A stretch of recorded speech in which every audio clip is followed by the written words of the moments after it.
All right, hello and welcome back to the YouTube channel. As you can tell, we are not in London anymore. We are in sunny Portugal, but today we are here to talk about a comment that I got recently. This comment specifically was looking at, am I a runner or am I an influencer? Let's answer that today.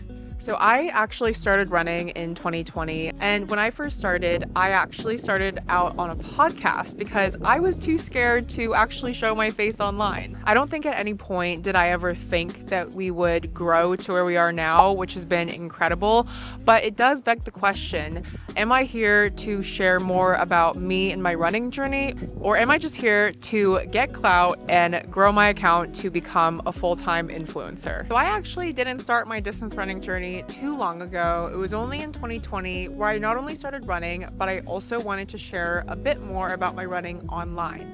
Now, I never once really thought like, okay, how am I going to start making content online? Because like many, I am very introverted and a little bit self-conscious. So I actually started out on a podcast called Resiliency in Running. Some of you may listen, some of you may not. If you haven't, go and check it out. I come out with a new episode every single week and have been for the past 4 and a bit years. But when I first started, I had one sole sort of purpose with Resiliency in Running, and that was even just from the podcast standpoint, that was I wanted to share about this newfound love that I had for running and the weird bits, the cool bits, all of the bits of experiences that I was having along the way. I ran my first marathon in August of 2020, and I feel like I went through so many emotions and so many experiences in that time. I had so much that I wanted to share, but I just didn't know how. And for me at that time, the podcast seemed like a great way to get started. So we started Resiliency in Running as a podcast, and then slowly over time, I started to run more and more marathons. I never really followed any sort of like coaching plan. I sort of just found free training plans online. And so I was just doing it for fun. I wanted to share the joys of running. I wanted to share the awkward bits of running, like running as a woman on your period and all of just the pains that you might feel and everything taboo that you might not see online. I wanted to create that with Resiliency in Running and just allow women and just runners in general to feel more heard and less awkward about some bits of running. And slowly but surely over time, that just kind of transpired into a TikTok account after I got a charity place at the London Marathon 2021, way back when. This was marathon number 2 for me, and I was raising money for Boston Children's Hospital, and I wanted to make a TikTok to actually document my journey, the full 16 to 20 weeks, to share how I got my training in before my full-time job, how I got it in running in London, and how I managed to raise money for charity, all whilst running 26.2 miles. And for me, I found a lot of joy in sharing that journey and connecting with other people who were also running online, hearing about their journeys and watching their content as well. And slowly but surely, it sort of started to help me come out of my shell as both an individual and a runner. So this was back in 2021. And then going into 2022, I then signed up for marathon number 3, being Paris Marathon. And I decided that I wanted to document that journey even more, and I took it even further. And I started documenting exactly when I was going out for my runs, how I was doing training runs, different sort of speed sessions that I was starting to learn about. But even at that point, I didn't know anything about progression runs, fartlek runs, any of these fancy schmancy words, but I was sort of just still in that period of enjoying and finding the joy in running and really, really loving that. This was actually around the first time that I got a brand that reached out to me, and I wouldn't really call it my first brand partnership. I didn't really start getting paid for stuff for maybe another year or so, but I sort of just saw it as a cool opportunity to partner with a brand, even though I already had my place in Paris, and it just meant making content and sharing more of that content on the day of the marathon. So I actually had partnered with Sports Direct and did a live Instagram story answering questions from Sports Direct followers around how I got ready for a marathon, the do's and don'ts, my personal routine, and how I got ready to run 26.2 miles. I even managed to take some content during the marathon marathon and even did some funny TikTok trends. And while that was so fun, that's so different to like how I approach marathons now. But I think in both instances, they're so much fun. In both instances, they just like allow you to share about that running journey and share about the joys of running online.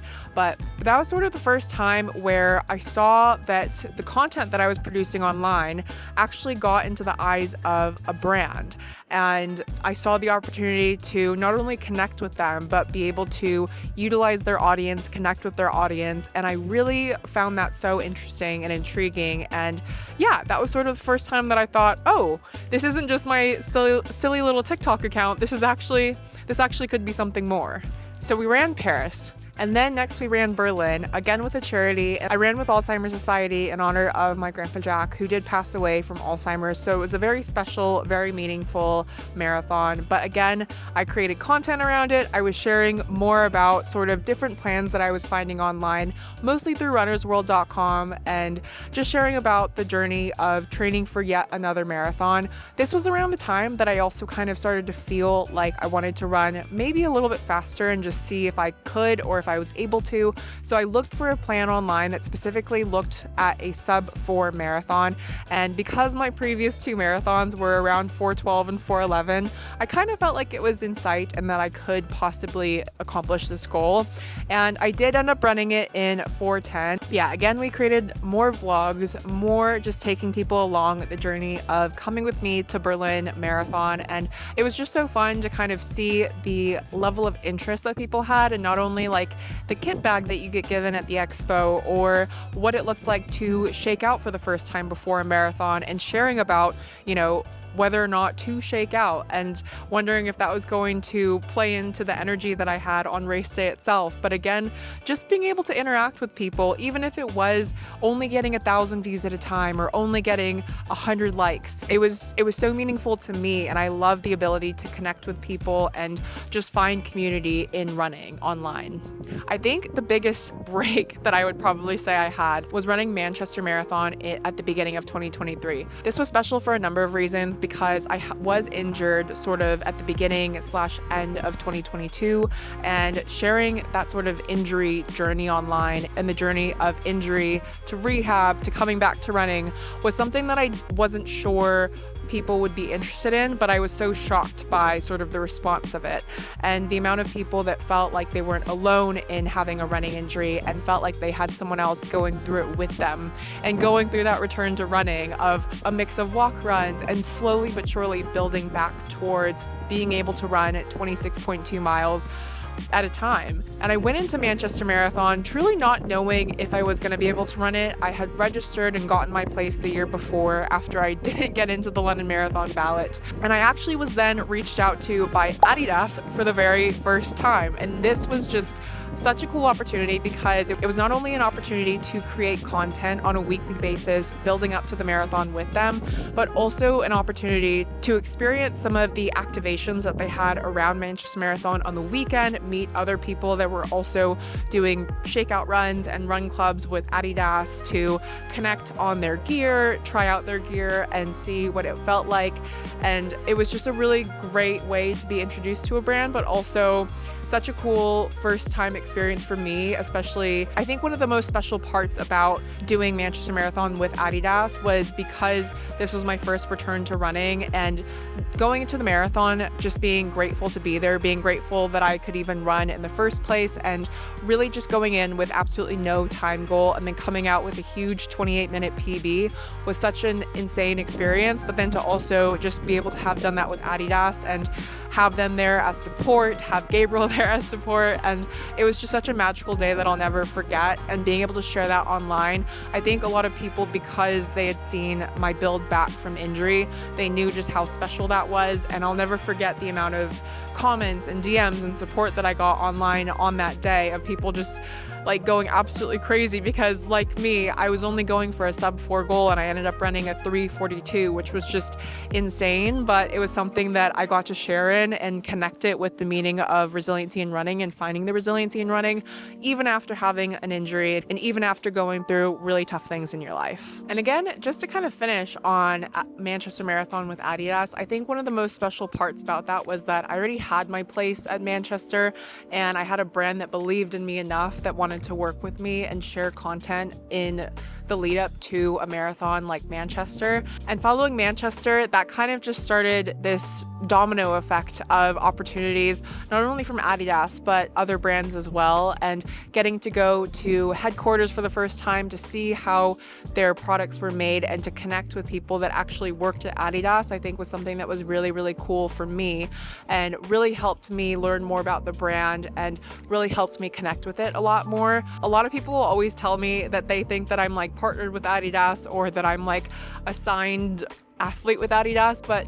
I think that because of all of these experiences that I've gotten from these opportunities with Adidas, I've really gotten to know the brand as a whole, and this could be an example for any brand, but this really helped me learn more about the brand and not just necessarily sign up with a brand or take on a campaign just because they're going to pay me money. And this is no shade to anyone, and I think that this is where we start to kind of go into, am I a runner or am I an influencer? I think that runners can have a favorite brand. They can have and respect that certain brands make, a really great shoe, or certain brands might not make such a great shoe. But running shoes, for example, are so specific and so particular to every runner. Not everyone is going to wear the Adios Pro 3s or the Pro 4s. Not everyone's foot is going to, after going to a running shop and getting a running assessment on the treadmill, not everyone's going to get recommended the same shoes. So I think that when each of us finds that brand that we really love and really feel comfortable in, I think that it means a lot, especially from like a runner creator standpoint, to be able to continue to get opportunities with said brand. And I think that something that I don't really share online is that I've said no to a number of opportunities with other brands just because it didn't really fit with me and my messaging with resiliency in running, or it was a brand that I've just never worn before. And so for me, it didn't really make sense to suddenly be wearing a full new outfit and pair of shoes from a brand that I've never shown people on YouTube or online about. And I think for me, I've always tried to keep a level of authenticity with resiliency in running, and that I want to share brands and things that I genuinely love, that I genuinely wear, brands that I genuinely love working with, and that I genuinely see like, a partnership that goes both ways and not necessarily just them utilizing me and my audience in order to promote their brand or their product that I've never worn before. And so for me, when I saw this comment initially, I think that it really kind of stung because I personally would like to say that I'm more of a runner than an influencer. And I think that with this day and age, with the running community booming and the running online space like absolutely booming as well, I think that there are a lot of perks to it, but I think that it honestly also just kind of blurs that line between who is a runner and who is an influencer. I think that there have also just been a number of interactions that I've had with a lot of people that I have met through social media that definitely have a different stance to running than I do. And look, we're not trying to throw shade here. I'm not trying to throw hate on anyone. I'm just trying to respond to this comment and let you guys know who I am and who resiliency in running is. There's definitely a difference when it comes to people that I've met online that do truly call themselves a full-time influencer and take on opportunities because that is their main source of income and their main source of money. I've always shared content both on YouTube and social media around how I balance training with a full-time job, or at the moment with a full-time MBA. And I think for me, because I have these other career aspirations outside of running, that's going to be what I continue to do, and that's sort of going to always be my main source of income. If this ever were to become anything more one day, I think that would be incredible. But for me, it would have to be in a way that means that Resiliency in Running gets to become a brand that is something that can be for everyone, that can offer something to people as a business, or, something that offers something more to you than to me. Because at the end of the day, my passions from running stem from being able to connect with like-minded people, to connect with women, especially in the running space, to show them that not only can we all become runners, but we're also allowed to become faster runners if we want to, that we don't have to, put ourselves into this little box and be labeled with the terminology of run like a girl, because you can run like a girl, but you can also run really fast. And there's nothing that is going to hold you back from chasing after those goals. And I think that that's something that I want to continue to share the message of with women. But I think for me, it's always going to be important for me to remain authentic and not take opportunities just because it's going to pay me an income. And I think that sometimes that might just be the main difference that I see between influencers and runners, is who is running back-to-back marathons, who is running, so many races a year that they don't necessarily have an off season, and people that don't necessarily show other runners or show other people that follow them the realities of what it might look like to have a full-time job or a full-time education, and how you balance that. Because when you are a full-time influencer in the running space, I would imagine that you have sort of, your own schedule that you get to build. So you have all day to do your runs. You have all day or all week to go and do these big brand trips and go and run marathons or races in different parts of the world. And don't get me wrong, they're incredible opportunities. I think that they're awesome. But I think that as of recently, I've definitely started to see maybe a hopeful change in the approach to how influencers sign up for these races, and maybe choosing not to run multiple marathons a year and running back-to-back marathons for the entire autumn or winter season of a year. And again, the difference that I see here with me is that I want to share with you what it means to be on holiday, for example, and be having an off season, and how having an off season can better prepare you to start your 2025 year of running strong after you've let your body rest. I think there definitely is a level of accountability that I always want people that subscribe to me here and that follow me on social media to hold me to, because at the end of the day, full-time influencing is just not sort of my goal that I have in mind.